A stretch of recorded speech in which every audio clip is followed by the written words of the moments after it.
Assalamualaikum semua, jumpa lagi bersama aku Uci di dapur Mam Uci. Kali ini aku ingin membagikan resep makaroni kerang skutel. Disimak ya. Dan bahan-bahannya adalah, di resep skutel ini aku menggunakan 1 pack makaroni yang berbentuk kerang. Nah, kalau kalian ingin menggunakan makaroni dalam bentuk lain boleh ya. Dan aku menggunakan 2 butir telur ayam utuh,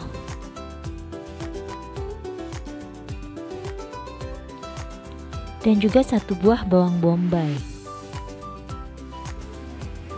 Dan untuk pelengkap aku menggunakan 1 buah wortel. Aku juga menggunakan 150 cc susu cair. Kalian bisa menggunakan merek apa aja ya.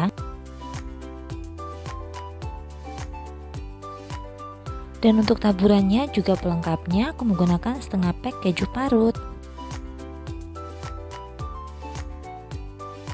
Dan ini dia intinya, aku menggunakan 3 sendok makan chicken bolognese dari Tins Kitchen. Chicken bolognese dari Tins Kitchen ini biasa digunakan sebagai topping spaghetti atau isian-isian lainnya untuk pasta. Dan aku juga menggunakan setengah sendok teh garam dan 2 sendok teh kaldu jamur. Dan untuk mengentalkan pastanya aku menggunakan 2 sendok teh tepung maizena. Nah, sekarang aku akan menyiapkan 300 ml air untuk merebus makaroninya. Kita akan merebus terlebih dahulu makaroninya, dan kemudian kita akan memberikan sedikit minyak goreng agar makaroninya tidak lengket. Dan kalau kalian suka, kalian boleh loh menambahkan sedikit garam pada saat kalian merebus makaroninya. Itu akan menambahkan sensasi rasa gurih di makaroninya.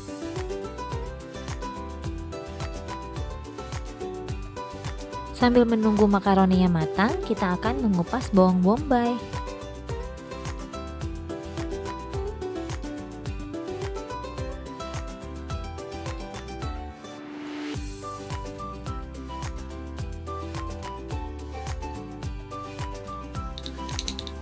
Kemudian kita akan mencincang-cincang kasar bawang bombaynya kira-kira seperti ini ya.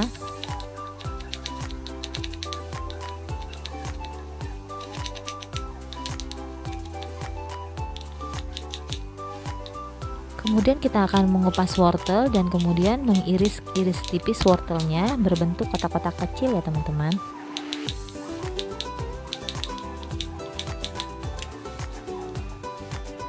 Kira-kira seperti ini. Kemudian wortelnya akan kita rebus. Dan setelah makaroninya matang, kita akan meniriskan makaroni yang sudah direbus tadi. Next, lanjut kita akan menyiapkan 2 butir telur yang akan kita kocok lepas.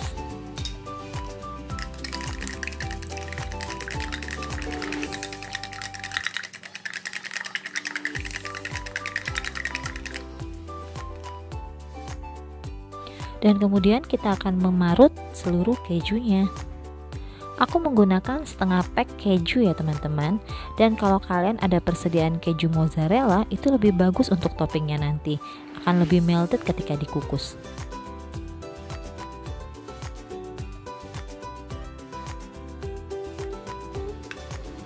Dan selanjutnya kita akan mempersiapkan corned beefnya. Dan juga kita akan menyiapkan chicken bolognese-nya. Karena masih dalam kemasan, chicken bolognese ini akan kita buka dahulu dan kemudian kita akan menggunakannya ya teman-teman. Nah, seperti ini penampakan chicken bolognese-nya.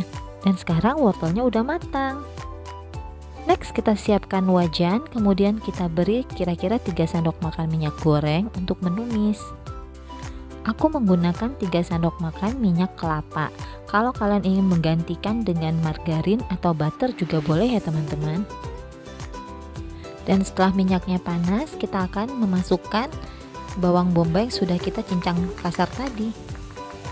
Dan kita tumis bawang bombaynya hingga layu dan mengeluarkan aroma yang harum.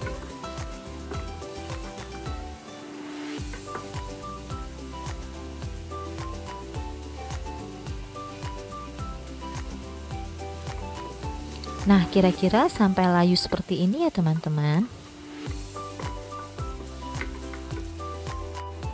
Kemudian kita akan memasukkan telur dan kemudian telur tersebut akan kita orak-arik. Dan kita aduk-aduk terus sampai telurnya menyatu dengan bawang bombaynya.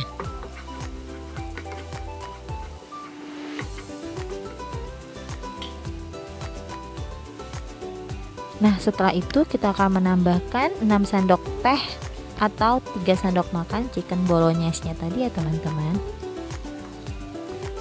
Kemudian chicken bolognese-nya akan kita aduk rata hingga menyatu dengan telur dan bawang bombaynya. Setelah itu kita akan memasukkan corned beef-nya. Untuk corned beef-nya aku menggunakan ukuran kaleng yang kecil. Kemudian kita akan mengaduk rata kembali hingga corned beef dan bahan lainnya menyatu dengan rata.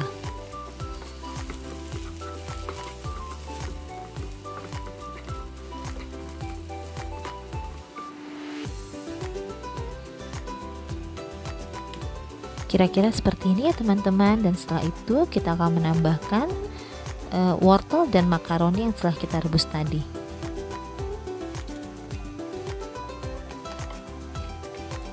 Dan kemudian kita akan memasukkan 150 cc susunya. Setelah itu kita akan mengaduk-aduk rata kembali hingga semua bahannya tercampur rata.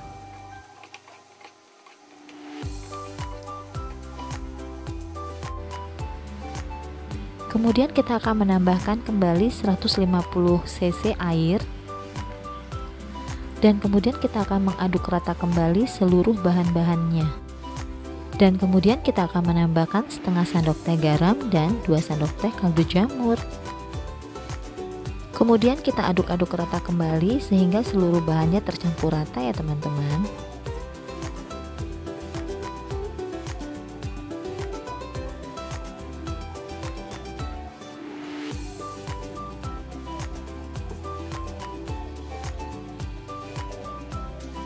Dan kemudian kita akan menambahkan setengah porsi dari keju yang kita parut tadi. Dan setengah porsi kejunya lagi nanti akan kita jadikan topping. Dan kita aduk rata kembali ya teman-teman.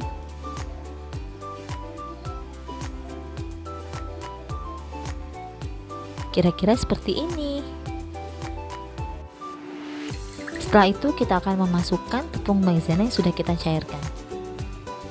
Fungsi dari tepung maizena ini adalah untuk mengentalkan seluruh kuahnya ya teman-teman. Tapi kalau kalian tidak memiliki tepung maizena, kalian bisa menggunakan tepung terigu ataupun tepung tapioka. Tapi kalau menurutku menggunakan tepung maizena untuk pengentalan itu lebih baik. Karena apabila sekotelnya tersebut telah dingin dan menyatu dengan seluruh bumbunya, tidak akan mengakibatkan sekotelnya tersebut menjadi keras. Dan kita aduk-aduk terus sampai sekutelnya mengental seperti ini ya teman-teman.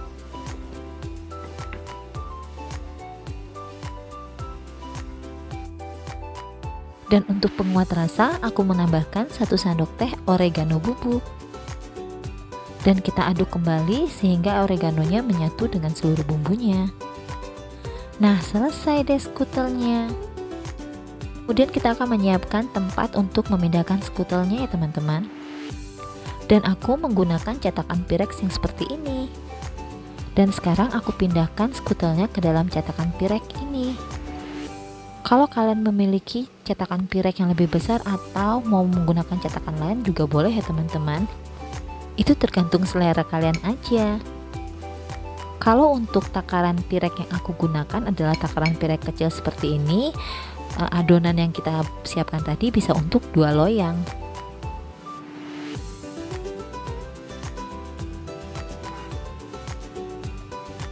Sambil memindahkan adonan seperti ini, kita tekan-tekan ya teman-teman agar semuanya padat sampai ke bawah.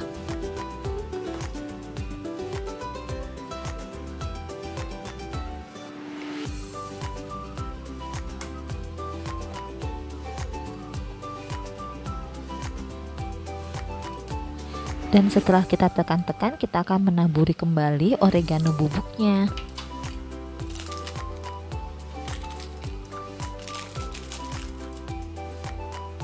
Dan kita akan menambahkan kembali keju parut di atasnya sebagai topping. Dan kemudian kita akan ratakan seluruh kejunya menutupi seluruh permukaan adonan. Untuk banyaknya keju yang digunakan itu tergantung selera kalian ya teman-teman. Dan kalau kalian ingin menambahkan topping lainnya seperti keju mozzarella, boleh banget ya teman-teman. Itu akan menambahkan sensasi melted ketika kita mengukusnya nanti. Dan untuk proses pematangan skutel ini aku melakukannya dengan cara dikukus ya teman-teman, tidak dipanggang. Dan next kita akan siapkan kukusannya. Dan sekarang aku akan memanaskan terlebih dahulu kukusannya. Dan supaya air yang ada di tutup kukusannya tidak menetes pada skutelnya, kita akan lapisi tutupnya dengan lap seperti ini. Nah, setelah kukusannya panas, kita akan mulai mengukus skutelnya kira-kira 10-15 menit ya teman-teman. Kita tutup kukusannya dan kita biarkan sampai skutelnya matang.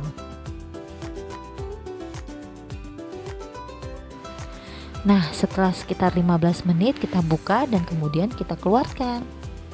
Dan selesai deh kukusannya. Kira-kira seperti ini ya tingkat kematangannya ya teman-teman.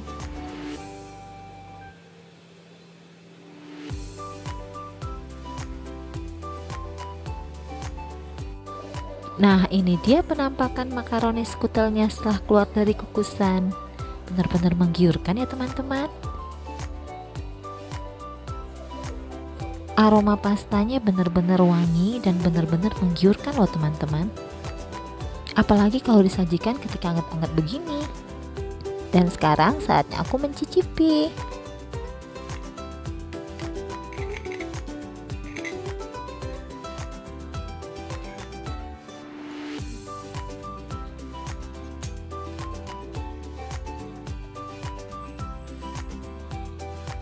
Nah, karena makaroninya masih panas dan belum terlalu set, makanya ketika diangkat makaroninya agak buyar ya teman-teman. Jadi ada baiknya kalian diamkan terlebih dahulu sampai makaroninya benar-benar set, baru kemudian kita hidangkan.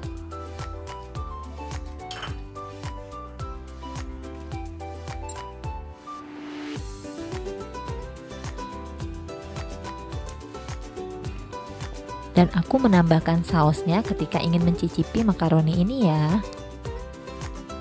Dan kalian boleh menambahkan saus ataupun mayones ataupun sambal apa saja ketika kalian ingin menikmatinya nanti ya.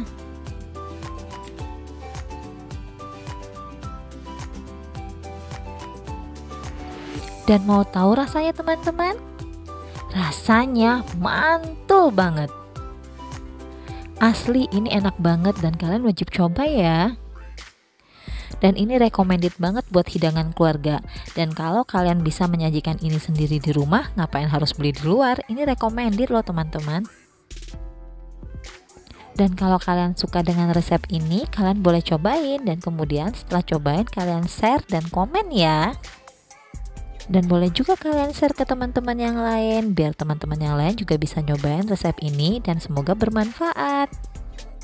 Dan oh iya, kalau kalian juga pengen samaan kayak aku pakai bumbu Tin's Kitchen yang chicken bolognese, kalian boleh kepoin langsung IG-nya aku di @dapurmauci. Dan dukung terus channel ini dengan cara like, comment, share, and subscribe ya teman-teman. Terima kasih semua. Jangan lupa tetap jaga kesehatan dan selamat tahun baru 2021 semua. Wassalamualaikum warahmatullahi wabarakatuh.